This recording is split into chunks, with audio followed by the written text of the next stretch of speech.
Hey, it's Destiny. Let's get right into it. So I start off the week looking at Euro JPY and CAT JPY. I'm going to go ahead and restart to the beginning of the week, which was the 9th. And let's see. So when I was looking at this, either Sunday night or Monday, I saw that this had broken structure. We failed to make a new high. After we broke this high, we came all the way down, broke structure, and there's also even more lows below here. Even on a higher time frame, there's still like a ton of money, ton of liquidity, whatever you want to call it, that makes you happy down here with a massive break of structure. So I knew that, or at least I had a feeling that it was going to be really high in terms of a sell on the higher time frames, and I just start using the lower time frames to kind of confirm my bias. So once I drop down to the 4 hour, again, seeing this break of structure, seeing that there's still lows to be taken out. So I went here. I saw this remorse candle. Some people call it remorse, some people call it IPA, some people call it an order block. It's really all the same thing. Sometimes they're different, sometimes they're not. And so I saw this.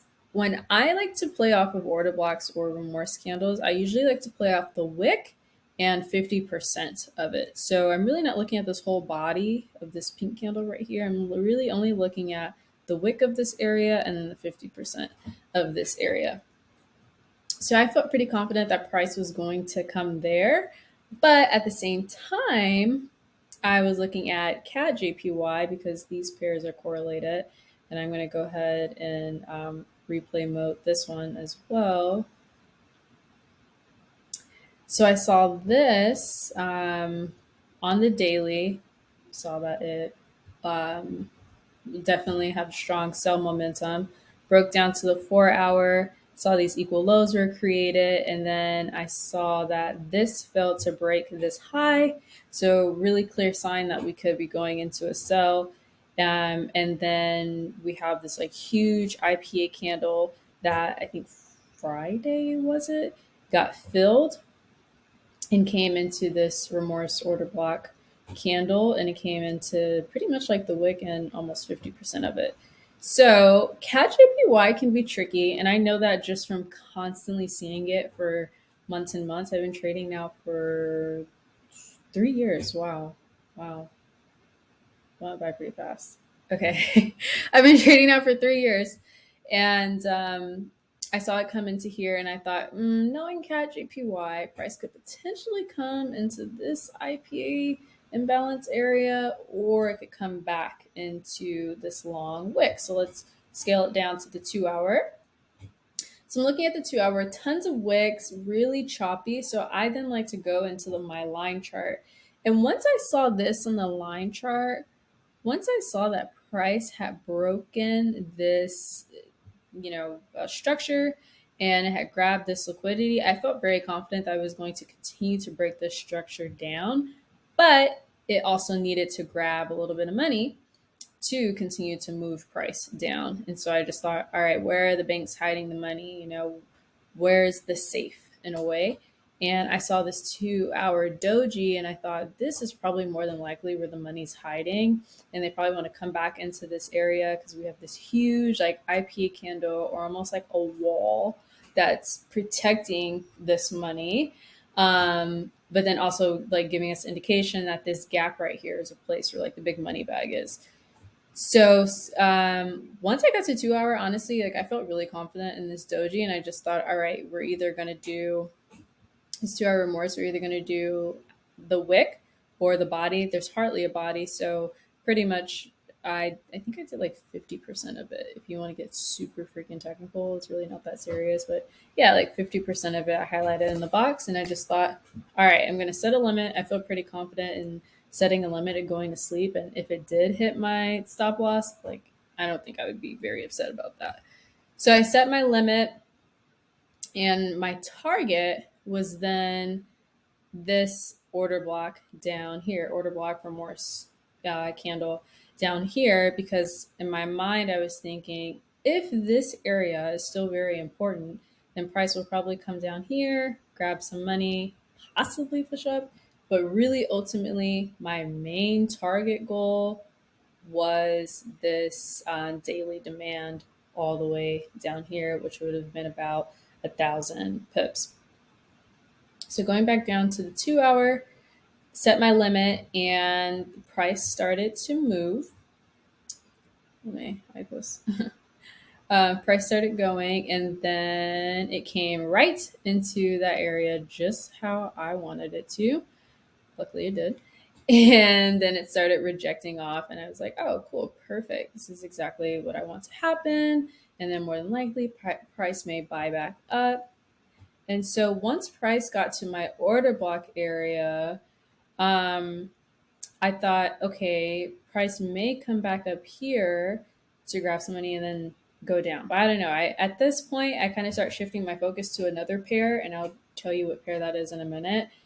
And when I saw it here, I'm gonna be really honest with you guys. Once I saw this huge candle, I was not really paying attention to the charts. My awareness was not fully there. And so what I ended up doing was closing this trade, even though in my mind I had a much longer target. I closed this trade thinking, oh, I'll just get back in. There'll be another great entry. And I closed it, and price just continued to skyrocket and fall down. I never paid attention to price coming back into this huge, gap, IPA imbalance, whatever candle. Never paid attention to that because my attention started focusing on these other pairs that I more so trade. I trade JPY sometimes, often, but sometimes.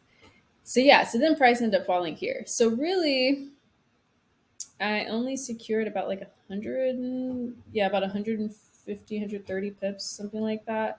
And you look at my MetaTrader, only for price to fall 300 points. And it's definitely going to continue to fall all the way down to this daily demand. It's just, time will tell. However, at the end of the day, luckily we are in markets, and the market gives us tons and tons of abundance opportunities to have better entries. So there's going to be a re-entry next week, especially with this huge move to the downside. There's definitely going to be some more re-entries next week, and I'm pretty excited about that. So I have my notebook here, going over my notes and my weekly recaps. Just saying, closed CAD JPY earlier. Really needed to stay in. And one thing I'm kind of fighting with myself with right now is doing two orders. I'm trying to be very safe with my capital because I was not before.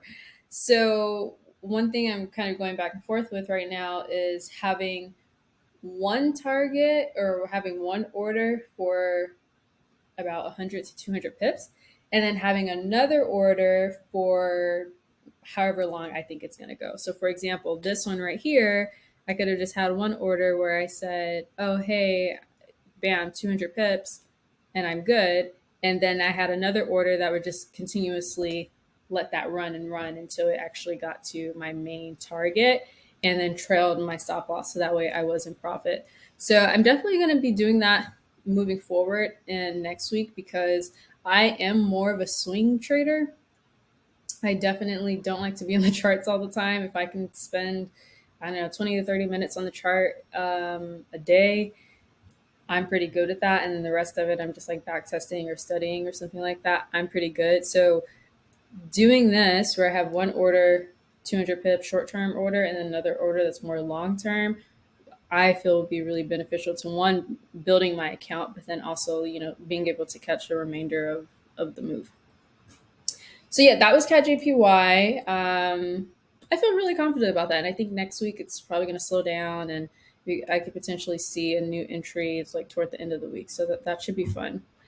The main pairs that I was focused on was GEAR 30. And this chart is like really freaking messy, huh? Yeah, let's just hide it. I'm just going to hide it. Bam. And then let's start in the beginning of the week, which was the 9th. Let's see, the 9th. Yeah, here. All right, so starting on the daily, yeah. starting on the daily, just really in a downtrend. Like the week prior, it had came up and retraced a little bit to probably capture some of this money because it was falling for a while, falling knife for sure. And I went down to the 4 hour. Once I got to the 4 hour, I thought, okay, price is either, watch, all this stuff's going to come back up. Price is either going to slow down around this area right here. Wait, why isn't it clicking? Okay, there we go. Or it's going to slow down here, or it's just going to completely fall here. So those are kind of like my ideas. Honestly, like Monday and I think Sunday and Monday for this pair really needs to keep working out. I like to best look at this pair about Monday night or Tuesday morning because I feel like it just gives way more data for me to know how to move. And I've been trading this for a while, so I really understand how it moves. So we created this huge equal lows, all these lows down here. We have some pretty healthy price action before this large move. So I didn't feel like price was completely going to break this structure right here, or at least not yet. But by the time Monday came and I saw all of this, I said, oh, okay, price is definitely going to balance out this week. I mean, that's a ton of imbalanced price action. So scaling down to the 2 hour, if trading view will load. Am I the only one that has a trading view that like does this? No, I don't think so. I think everyone's trading view kind of does those. But I'm just gonna eat some blackberries because I really love blackberries. They're like little candies that burst in your mouth. They're so yummy, especially when they're cold. Mm. And non-GMO, they're really good. Yummy. All right, it's loaded. So, this is the eighth. Yeah, I'm not trading on the eighth. No, I'm just gonna let price do its thing. So yeah, price is still coming down, heading down. Fun. Okay. Once I saw price pretty much engulf this really big candle here. Let me zoom in. And yeah, once I seen it engulf this price action to the side, I thought, okay, we're going to start slowing down and we're going to start probably more than likely seeing signs for a buy. If we buy, where is my target going to be? All right, cool. My target is going to be either this area that also like this area could potentially slow down price, or this area right here could potentially slow down price. And then I could potentially see it continuing to come down. So like I said, right here, price either shooting here or shooting up there, and then continuing to make its down move ultimately to this. I think this is a daily demand. I didn't label it. So now I'm thinking, all right, great. What do I want to wait for? Because obviously price is not ready. It's like, I want to wait for a sales schematic. You can look at my screen. It's like, I want to wait for a sales schematic. I definitely follow the Wyckoff theory for sure. It's helped me a lot in my trading and just kind of reading in between all of that messy, choppy price action. So I said, okay, cool. I'm going to wait. It's either going to be sell schematic or buy schematic one or accumulation one or accumulation two. Sometimes with this pair, accumulation two happens a lot more than accumulation one does. So now I'm just waiting for price and I'm letting price develop. I was so patient with this, guys, and I think I was really patient with it because of these books that I've been reading, which I'll talk to you about in a little bit. And I've been trying to practice and embody the energy of patience, okay, because I'm hardly ever this patient, but it's going to continue. So really patient with it. So once I saw price starting to come down here, I thought, perfect. Price is probably going to come down into this IPA area, maybe like this little gap that's right here where money's hiding. It's going to come, suck it up like a little straw, and then we're going to move to the upside. Or we're going to just keep continuing to sell. Let me let price develop.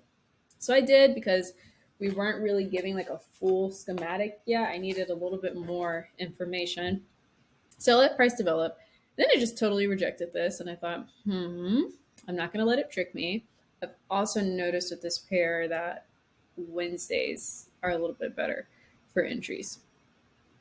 So price is just moving around, and then it hits. Let me delete all this stuff. I'll have it later. Then I saw this huge engulfing candle to the upside, and I thought, wow, this engulfing candle is really close to this potential target that I have. Because at this point, my brain is now switched into a sell. I'm still potentially in a buy, but I know it's going to be a short term buy to a long term sell. So I thought, this is a really strong candle to have momentum to only stop right here and sell down. And I said, let's see the risk behind it. I said, if anything, it's either going to come here, take me out, or it's going to come here, and then I can finally sell from here, because I didn't feel confident in taking a buy from here yet. So price kept moving.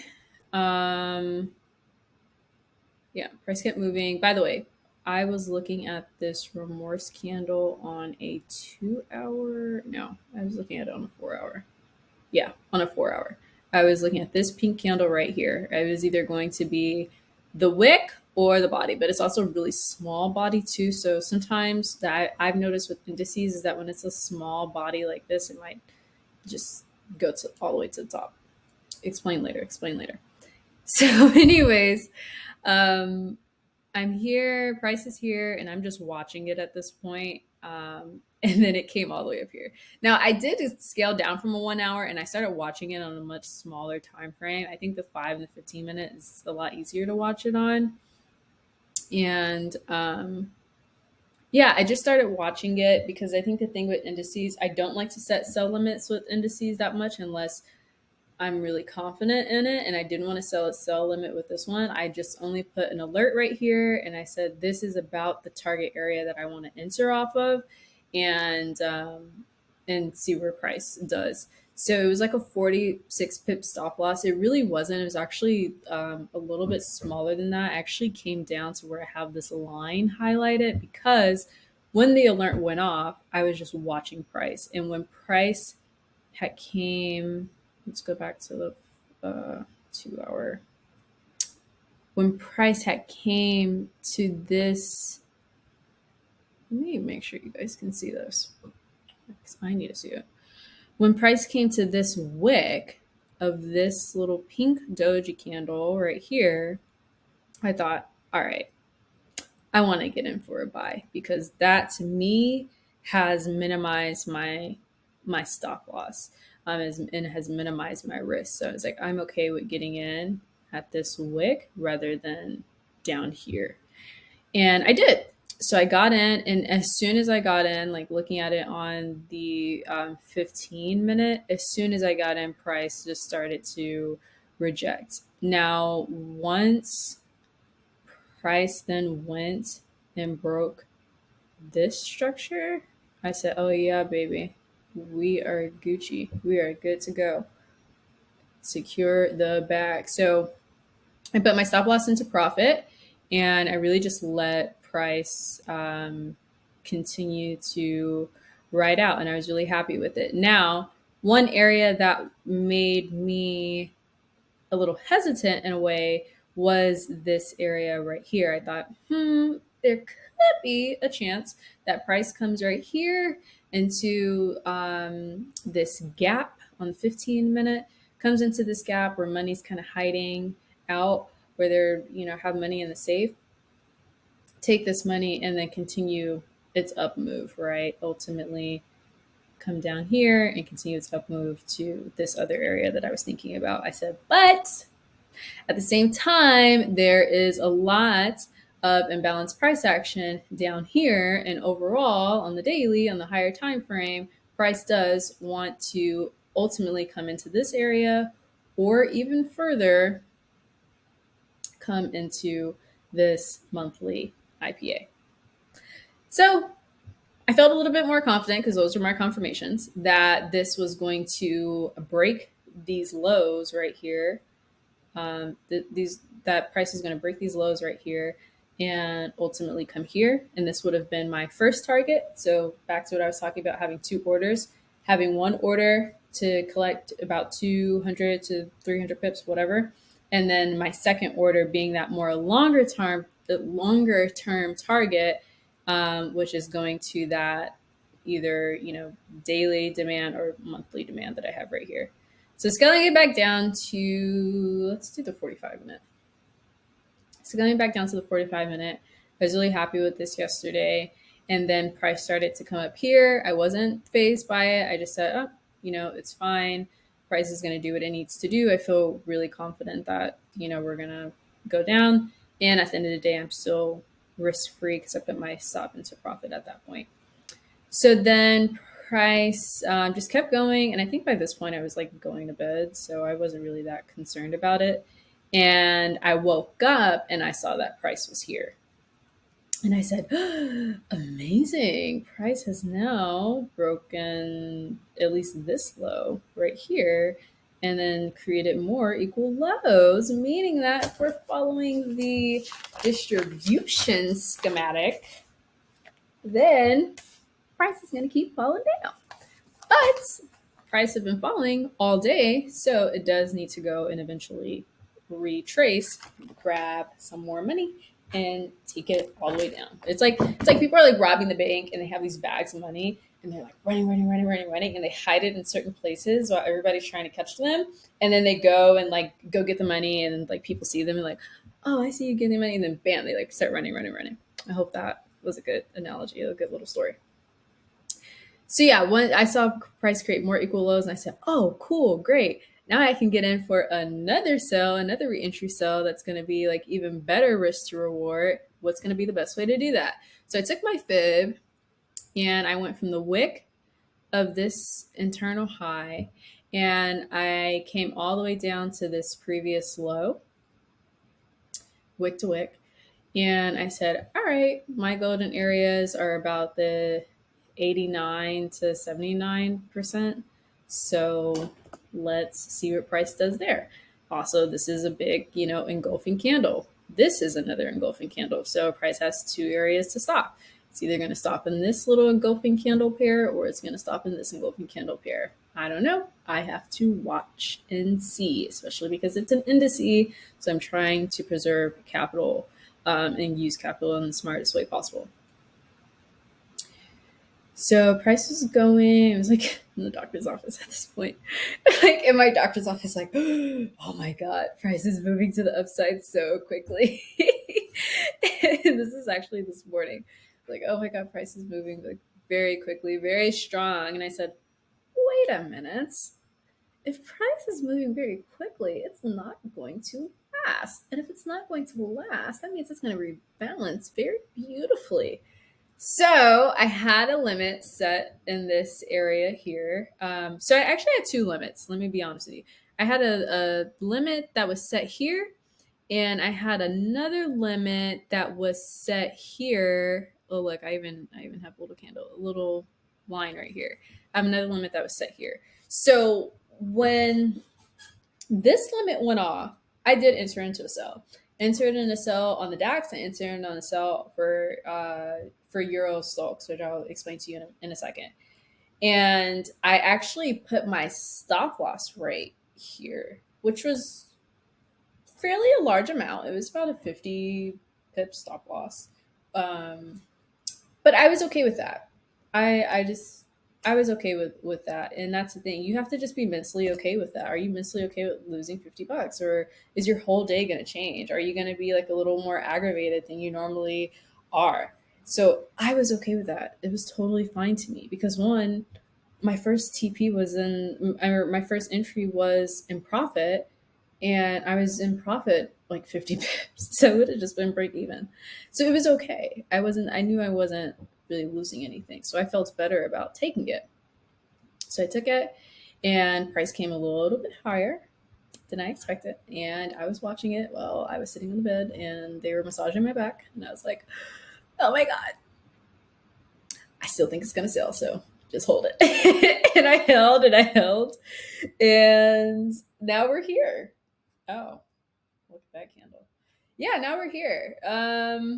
So I feel like the fact that price did not break this high right here um makes me feel relatively confident that we're still going to be in a sell. Now, this second entry right here is risk free, so I also feel very confident in that as well for this very strong engulfing candle. But I do still feel confident that we could potentially still sell down. Yeah, that's about it. I think that's all I put in my notes. And if you guys had any questions, let me know. Or if you guys trade these pairs, let me know. I think the last thing I just want to go over for this super long video is Eurostox. So Eurostox is pretty much like the same thing, except Eurostox is more so based off of like the top 50 European companies, whereas German stocks is based off of the top 30 German companies. So I like to trade both of these. I think Gear 30 can, I would say they switch. Like, I think most of the time your Gear 30 is a little bit cleaner, but at the same time, like, there's something about Eurostocks where I just feel more confident in like the way that it looks. I use both of them. I use both of them. And I would just suggest to do your research. It's a little weird to find research on it, but I'm sure you can find it if you're very determined. So yeah, I just did the same thing. I entered again at this area for Euro stocks, and I went down. Now I can say my first entry for Euro stocks, which was the first entry on the DAX here. What I can say is that I did close this out at 100 pips. So I was okay with that profit as well. I closed this out at 100 pips, and then when I saw it come back up, I closed it back out again. But as you can see, I don't know. To me, this looks a little bit cleaner than the DAX right now. I just feel that price is only just retracing this imbalance that it did to continue to come down and break these lows. And if it doesn't, well, I'm in profit. So I'm reading right now. Let me go to my Kindle. Let's go back to German 30 because it looks so pretty. Library. So I'm reading what is that like about this book? There we go. I'm reading The Path to Wealth, 7 Spiritual Steps to Financial Abundance by May McCarthy. Really good book. Really, really good book. A little like woo woo, but I'm a very woo woo person, if you will. Reading that. And I'm also listening to 10X or the 10X Rule by Grant Cardone. Listening to it is really good because he will like, get you fired up and get you pumped and, get you thinking bigger about the future. So these are 2 books that I'm kind of switching between right now. I read Path to Wealth usually at night, like before I go to bed. And I also do the practices in Path to Wealth before I go to bed.